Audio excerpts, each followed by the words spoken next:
Hello guys, मैं हूं आपकी Liza and welcome to our channel. और मैं आ गई हूं लेके कि सैजिटेरियस के लिए यानी कि धनु राशि वालों के लिए ये दिसंबर का मंथ कैसा जाने वाला है।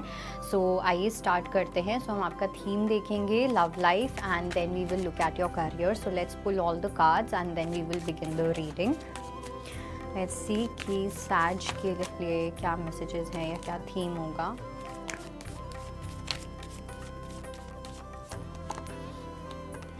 Wheel of Fortune, oh my god. Let's look at your love life.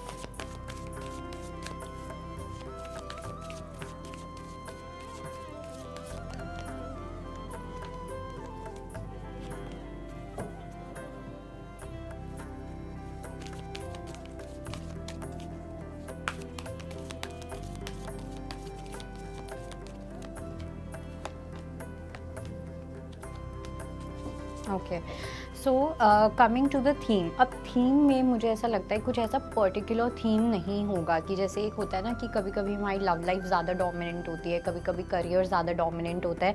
यहाँ पे मुझे ऐसा लग रहा है कि बहुत सारे ऐसे इवेंट्स होंगे जो आपकी लाइफ में बहुत ज़्यादा इंपॉर्टेंट रोल प्ले करने वाले हैं।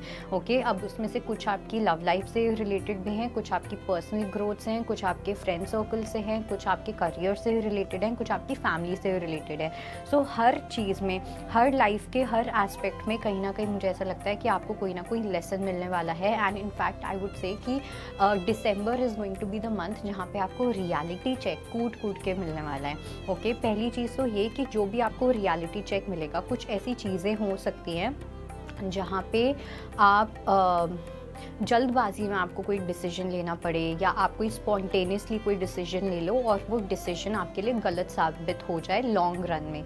ओके, तो कहीं ना कहीं मुझे ऐसा लगता है कि बिना सोचे समझे, बिना किसी करेक्ट डिसर्नमेंट के आप कोई गलत डिसीजन ले सकते हो। उसके कुछ ऐसे चांसेस मुझे लग रहे हैं जिसकी वजह से आपको बाद में थोड़ा सा गिल्ट या रिग्रेट हो सकता है। आप अपनी खुद की चॉइसेस पे कहीं ना कहीं डाउट कर सकते हो कि आपने वो चॉइस क्यों ली या क्यों बनाई या क्यों एक्शन लिया। दूसरा, मुझे एक ऐसा भी लग रहा है कि काफ़ी ज़्यादा अवेकनिंग वाले मोमेंट्स होंगे। कहीं ना कहीं आपको ऐसा फील हो सकता है कि इट्स लाइक कभी कभी एक ऐसा फेज़ आता है जहाँ पे भगवान हमें जानबूझ के एक इल्यूजन में रखते हैं, क्योंकि वो चाहते ही नहीं है कि हम एक चीज़ का सच देख सकें, बिकॉज उस टाइम पे हम उस चीज़ के लिए प्रिपेयर्ड नहीं होते हैं। तो कहीं ना कहीं या तो आपकी रिलेशनशिप वाले एस्पेक्ट में या आपके कुछ फ्रेंड सर्कल, मतलब मुझे कुछ रिलेशनशिप बॉन्डिंग वाला एस्पेक्ट ज़्यादा लग रहा है, जहाँ पे आपके लिए एक बहुत बड़ा आहा मोमेंट होगा, जो आपके लिए ट्रुथ वाला मोमेंट होगा, जहाँ पे आपको ऐसा फील होगा कि यार मैंने इस इंसान को कभी इस तरीके से क्यों नहीं देखा। अब ये कुछ लोगों के लिए गलत सेंस में भी हो सकता है, कुछ लोगों के लिए अच्छे में भी हो सकता है। कुछ लोगों के लिए ऐसा हो सकता है कि वो पर्सन हमेशा आपके सामने थे बट आपने उस पर्सन को कभी रिकग्नाइज नहीं किया, उसकी वैल्यू नहीं की। और कुछ लोगों के लिए हो सकता है कि आपने इस पर्सन की बहुत वैल्यू की, लेकिन कहीं ना कहीं आप इतने बड़े इल्यूजन में थे कि आप इस सिचुएशन का, इस पर्सन का कभी सच देख ही नहीं पाए। ओके, तो कुछ इस टाइप के ऐसे टाबू मोमेंट्स हो सकते हैं। और ये नेसेसरी बिल्कुल नहीं है कि रोमांटिकली ही हो, या आपके कलीग को लेके हो सकता है, या उन लोगों को लेके हो सकता है जहाँ पे आपने कुछ एक्सपेक्टेशंस नहीं रखी थी और आप बहुत टाइम से एक पर्सन को एक सर्टेन वे में देख रहे थे। तो वहाँ पे एक बहुत स्ट्रॉन्ग टावर मोमेंट होता हुआ दिख रहा है। देन आई ऑल्सो फील कि कहीं ना कहीं आप में से कुछ लोगों के पास कोई एक ऐसा चॉइस आ सकती है, ठीक है, या कोई एक ऐसी अपॉर्चुनिटी आ सकती है जो आपके लिए बहुत अच्छी अपॉर्चुनिटी होगी। ये अपॉर्चुनिटी कहीं ना कहीं भगवान भेजेंगे, but at the same time इस अपॉर्चुनिटी के साथ साथ एक टेस्ट भी आ रहा है, just to test the water, कि आप कहाँ पे स्टैंड करते हो अपनी लाइफ में। आपने अभी तक जो भी एक्सपीरियंसेस लिए हैं, आपने कितना सीखा है अपने एक्सपीरियंसेस से, आप कितना ज़्यादा अपने एक्सपीरियंसेस को अहमियत देते हो, वैल्यू देते हो, या फिर आप शॉर्ट टर्म चीज़ों को, अपने फीलिंग्स को, या अपने कुछ एड्रेनलिन रश को आप एक इम्पॉर्टेंस देते हो, या आप अपने पैशन को, अपने डिज़ायर्स को एक इम्पॉर्टेंस दे रहे हो। सो कहीं ना कहीं एक उस चीज़ का भी आप लोगों के लिए टेस्ट होगा। बट ये जो टेस्ट है, ये यूनिवर्स आपकी लाइफ में भेज रहे हैं। ऐसा नहीं है कि आप कोई गलत पर्सन हो जिसकी वजह से आप गलत लोगों को अट्रैक्ट कर रहे हो या सही लोगों को अट्रैक्ट कर रहे हो या whatever, that is not the case at all. Okay, so इस वजह से आपकी लाइफ जो अब नेक्स्ट टर्न लेगी वो कहीं ना कहीं आपके डिसीजंस पे डिपेंड करेगा कि आप अपनी लाइफ में क्या डिसीजंस लेते हो। Coming to your love life में आई डू फील कि इस टाइम पे आप अपनी लाइफ में बहुत ही सॉर्टेड पाथ पे हो, ठीक है।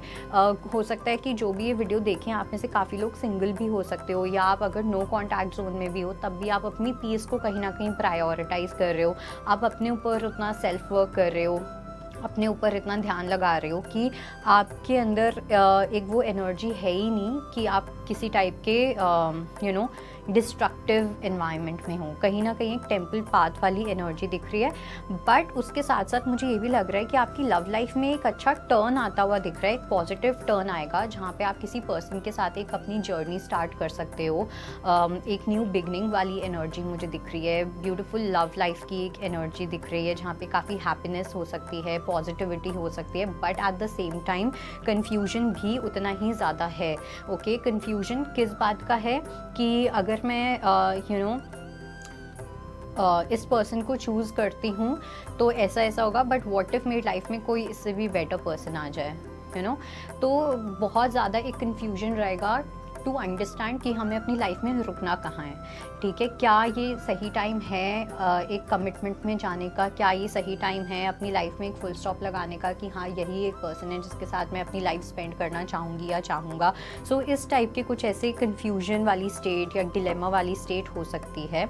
कमिंग टू योर करियर में मुझे ऐसा लगता है कि आप अपने काम को, अपने करियर को एक्सपैंड तो करना चाह रहे हो, बट शायद से उतना ज़्यादा हो नहीं रहा, और ऐसा भी आपको फील हो सकता है कि आपको अपने काम में इतना ज़्यादा सपोर्ट मिल नहीं रहा है, ठीक है। अब वो चाहे यूनिवर्स से हो, वो आपके कलीग से हो, आपके बॉस से हो, या आपके फैमिली से हो, ठीक है। कुछ लोगों के लिए मुझे ऐसा भी लग रहा है कि आपको शायद से अपने काम को एक्सपैंड करने के लिए कुछ फाइनेंशियल सपोर्ट की या और फाइनेंशियल इन्वेस्टमेंट की नीड पड़ सकती है, बट हो सकता है कि आपको इतनी ज़्यादा मिले ना, तो आपको बेयर मिनिमम के साथ सेटल करना पड़े। But at the same time I also feel कि अगर आप इस चीज़ में सफ़र कर रहे हो तो इसमें कुछ गलत नहीं है। द रीज़न बीइंग कि अगर आप इसमें किसी काम में या किसी भी चीज़ में जहाँ पे फाइनेंशियल इन्वेस्टमेंट की नीड है, अगर आप वहाँ पे ज़्यादा फाइनेंशियली इन्वेस्ट करते हो तो वहाँ पे लॉस होने के बहुत ज़्यादा चांसेस हैं। सो कहीं ना कहीं आपको ये भी बोला जा रहा है कि आपको कम से कम सामान से बड़ी चीज़ें करनी है, ठीक है। कम इन्वेस्टमेंट से आपको कुछ बड़ा क्रिएट करना है। अब आपको अपना वो दिमाग लगाना है कि आप उस चीज़ को कैसे एक्सपैंड करोगे, कैसे आप अपने आप को ग्रो करोगे। ओके, सो कहीं ना कहीं अपने आप को इतने ज़्यादा कंफर्ट जोन में नहीं डालना कि अच्छा इतना पैसा होगा तभी ये चीज़ हो सकती है, ऐसा नहीं है। जिस भी लाइन में आप हो, जो भी आप कर रहे हो, जो भी आपका करियर है, उसके अंदर बहुत स्ट्रॉन्ग चांसेस हैं, बहुत ग्रेट पॉसिबिलिटीज़ हैं कि आप कम से भी बहुत ज़्यादा क्रिएट कर सकते हो। Sometimes less is more. Okay, so वो एक एनर्जी काफ़ी ज़्यादा प्रोमिनेंट है। So that was your reading. I hope it helps. I will see you next time. Bye bye, take care.